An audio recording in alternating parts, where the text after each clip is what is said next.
সপ্তম শ্রেণীতে অধ্যয়নরত যে বোনটিকে সংঘবদ্ধভাবে যুবদল ছাত্র দলের সন্ত্রাসীরা ধর্ষণ করে তাকে হত্যা করেছে, আমরা এর তীব্র নিন্দা জানাই।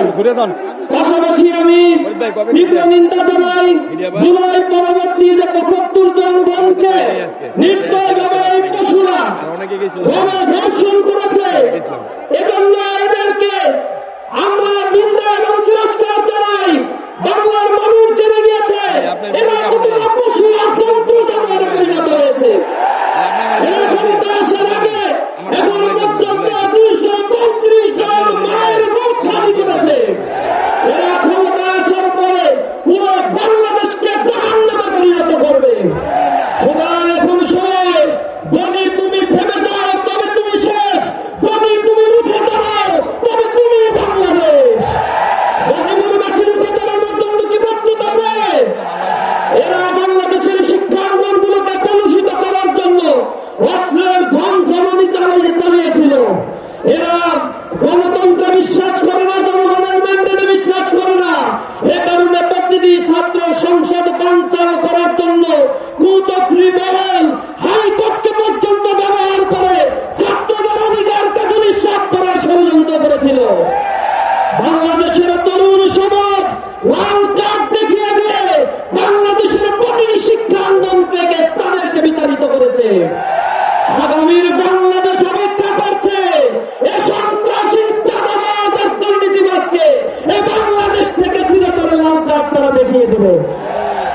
তারা এখন জনগণের সমর্থন না পেয়ে চরিত্র হননের কাজে লিপ্ত হয়েছে। আমাদের মোবাইলগুলো, আমাদের মেইল আইডি গুলো হ্যাক করে, টুইটার হ্যাক করে, আমাদের বোনদের নামে অশ্রাব্য ভাষা ব্যবহার করে রাতের বেলায় আবার প্রস্তুতি নিয়েছে। ওই রাতেই তারা আবার কর্মসূচি নিয়েছে।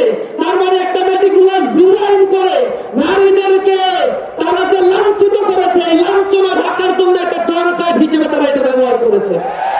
সেই জানাই তোমাদের নিচু মানসিকতার, এ কারণেই তোমরা ধ্বংস হবা। যেমনি ভাবে প্রতিটা ক্যাম্পাসে আমাদের বোনেদের ছবি বিকৃত করেছিলে, বোনেদের নামে ফ্ল্যাট শেমিং করেছিলে, বুলিং করেছিলে, প্রতিটি নারী জেগেছিল, প্রতিটি ক্যাম্পাসে নারীরা ইসলামী ছাত্র শিবিরের উপর আস্থা রেখেছিল।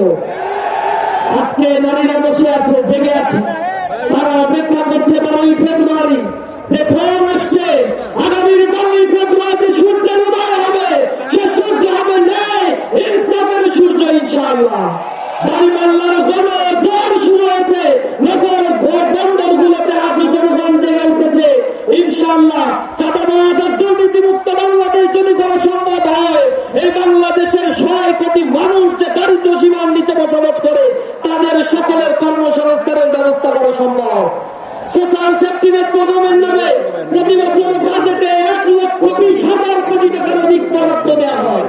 এই বরাদ্দের টাকা শুধুমাত্র দুর্নীতিগ্রস্ত আমলা আর যারা রাজনীতি করে অর্থ উপার্জনের জন্য, এই রাজনীতিবিদরা তাদের পকেটে করে, জনগণের কোন সেবা তারা করে না। জামায়াত ইসলামী ক্ষমতায় আসলে সোশ্যাল সেফটি নেটের প্রোগ্রামের সকল টাকা জনগণের দরবারে পৌঁছে যাবে ইনশাআল্লাহ।